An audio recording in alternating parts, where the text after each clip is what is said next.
And this is what my current character progress is. As you can see, I am broke as a joke, but I do have a healthy amount of consumes and whatnot. For gear, though, we have Twilight Invoker Shawl, Scout's Medallion. Unfortunately, lost the Jagged Bone Roll when that dropped, so gotta do what I gotta do. And the green ones are just so ridiculously overpriced on my server while still being worse than the Scout Medallion, so it is what it is. Frayed Chestnut Mantle. Get that from the Lorgus Jet Kill quest that you get from the Damp Nope off the Priestesses outside of BFD. Sentry Cloak. It's a very good cloak, actually, for tanking. You do lose 3 armor compared to some of the other like top BIS options, but you do gain 4 agility, which gives you dodge and armor, so it kind of evens out. Plus you get 5 stamina, which for a cloak in this level is very, very, very good. And it only requires level 19, and if you're lucky like me, I bought it for like 80 silver or 90 silver on the auction house. Robes of Argol, you know, not much to say. Pretty much best robes that you can get, or at least one of 3 best robe options that you can get before the BFD robes. But if I would be able to choose, I would have totally gotten the Invoker's chest, so that way I can complete my 2 set. I don't think the Clamweave tunic is worth it unless you're not using the Twilight Invoker shawl as your head, simply because the extra extra spell power to all that you get will be worth more than the little bit of agility and armor that they throw on the Clamweave tunic. Going down to bracers, though, we got Phoenix Bindings. Pretty much self-explanatory. Armor through the stamina enchant on there. Get a little extra fire damage so we have more threat.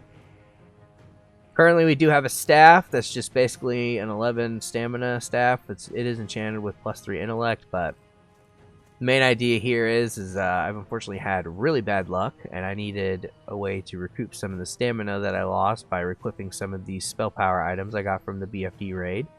And wouldn't you know it, Magician Staff was on the auction house for like 60 silver. So I was like, sold. And it's actually turned out to be a really good deal because since I don't really use my weapon, I can just stat stick it, and having all that extra stamina allows me to stack spell power in other slots. This thing, though, Inscribed Gravestone Scepter. Get it from a quest off the Argent Dawn Repair Vendor that spawns after you kill Galahast, and you just have to kill Kelris, and then take his head to some random person in TV that I forget the name of. But as far as we can tell, this is the highest DPS wand that you can get in this current phase. I'm sure someone in the comments will have maybe a bit better idea of a wand that I may be overlooking, but in terms of raw DPS, we have not found a wand. Even the wands in BFD don't do 32 DPS. So it's a nice wand that you can get. You don't have to rely on RNG. All you got to do is get the quest and kill Kelris. We were sold. So Insignia of the Horde, get that from being Grunt in the PvP system. Takes like 20 kills maybe to get to Grunt, or less depending on what the honor totals you get from those kills are, but you want to get it done ASAP, because even if you don't PvP, there are times in PvE where you would want to, get rid of one of these effects. Even later on down the road at 60 you'll want to, so since you got time and we're going to be in a little bit longer phase at the beginning with a little less to do, might as well get it, because it's not like you can't D-rank and be unable to use it. Rune of Perfection. It's basically one of like 4 trinket choices that we have available to us this phase. Best in slot, I think, would easily be Rune of Perfection and the Void Touch Pearl that you get at the end of the quest line from turning in the BFD item off of Akumai at the end of the raid. But we're unable to win that so far. So we got to deal with what we got. So we got Insignia of the Horde, like I was saying, and then Rune of Perfection. I wouldn't mind switching out like Rune of Perfection maybe for the Void Touch Pro when I get it, and keeping this. But, just any combo of these 3 as adjusting as the fights call, it's gold. You're going to be perfect for the phase. Seal of Sylvanas, though, in my opinion, one of the best rings that you can get. I don't know if it's necessarily best, but I do enjoy the 80 HP that it gives me. And, you know, not much else to say to that other than it's just really easy to get. Just gotta kill Argyle after a little quest line.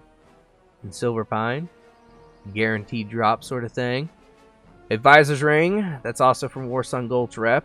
It's pretty much got the two main stats that a tank wants, stamina and spell power. So I was sold, and since I needed to get the rep anyways on the way to Exalted for those risks, whether or not they hold him off and release him in 60, might as well get the ring. And we can get updated versions again as we level up, hit different caps. Extra planar spider silk boots. These were a bit of a pain to get, but now that I've got them, I really enjoy having them. Doesn't take much to get them. You only require, you know, 100 tailoring basically. So you get 100 tailoring, you don't even have to make the spider silk boots. You just go buy them off the auction house or from another tailor who can make them. Do the quest line and then combine the shard and the spider silk boots that you got, and you get this. And let me tell you, this thing probably could easily last into the new No Rangan raid at level 40, but it could even go further just depending on what the drops look like. I mean, itemization in Classic is weird like that. Like, you could use items that only require a low level, but because they have the stats that you need, you just end up using them for the whole time. Gaze Dreamer leggings. Unfortunately, prefer the ones up of Akumai. Soul Siphon leggings, I think they're called, but those haven't dropped, so I take what I can get. And if I don't get them, you know, at least I got these for the rest of the phase. Gamura Cinch. Argo's belt wouldn't drop, but, you know, as a tank, it's probably a better idea to get the stamina. And 8 stamina is really hard to find on a belt, so Gamura Cinch. Lastly, Hand Wraps of Befouled Water. Pretty much, again, everything that you'd be looking for in a tank. Now, again, we would prefer just a general plus all spell damage and effects, but currently it's only a shadow damage, but since you use your dots and your drain life a lot while tanking, you know, that's more than you need. And being able to get your drain life to even higher totals with the Master Channeler rune will easily cause you to do a massive amount of DPS increase. As you can see from our runes, pretty much got every rune. Was able to finally complete the Everlasting Affliction when they changed the Duratar rep earlier this week, but I did complete the Ratchet quest chain before they nerfed that as well, so that's cool. That was 4G gone that I could honestly really use right now because I'm running out of quests. I'm starting to level alts just because I literally don't have enough quests on this character anymore to get gold, and I don't want to just farm boars in the forest. But with that, we'll go ahead and take a quick look at my spec. Currently, I am Pure Affliction. I went 2 in this, even though you can technically get the world buff now and then just use the oil and you wouldn't need any more hit because for BFD they capped the hit needed for the bosses at 5%. But I don't like world buffs, never have. I've cleared every boss in Classic without world buffs, including Naxxramas, because it's just dumb. I don't like the concept of borrowed power, so to speak. That said, I would, you know, maybe change this around if I also had a readily available supply of the Black Fathom oil in our guild. Unfortunately, we don't have an enchanter yet with the recipe, but currently it is a little too overpriced for my blood, so I don't mind just throwing some talent points at it.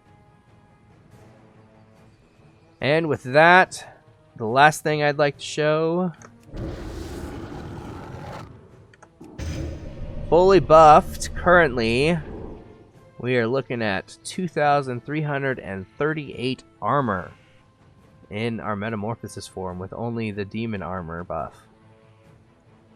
It's pretty good. Pretty good. We also have almost 1,300 HP before any other buffs.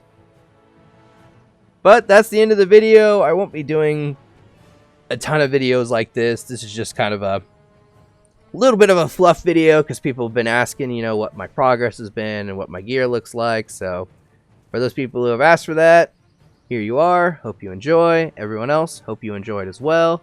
And hope to catch you next time. Have a good night.